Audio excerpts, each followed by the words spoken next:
Hi everyone, it's Kim Falconer here with the Steps to Publication series. Today we're talking about how to save the day. Now you might be asking why? Why do I need to save the day? You don't. All can be lost. Your hero may or may not win or survive. The world may not carry on. But what you must have is stakes. Now, to understand what it means to place something at stake, we can look at the etymology of the word, meaning posts upon which persons were bound for death by burning.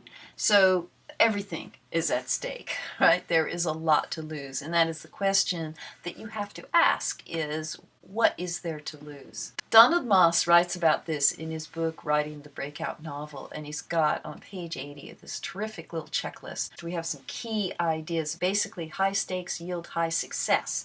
If there isn't a lot to lose, who cares?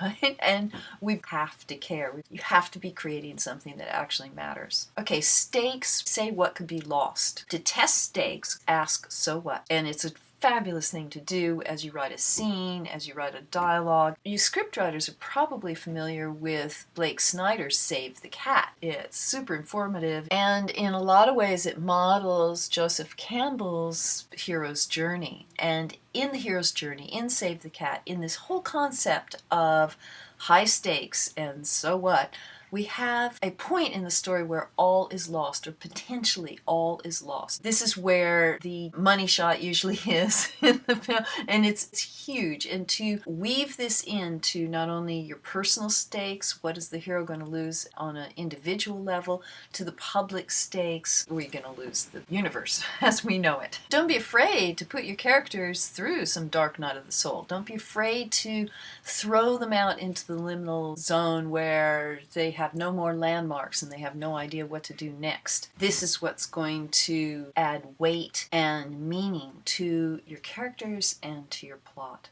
To finish off, to raise personal stakes, ask, how can this matter more? To raise overall stakes, ask, how could things get worse? Moss says high stakes come from your own personal stakes that you put into your writing.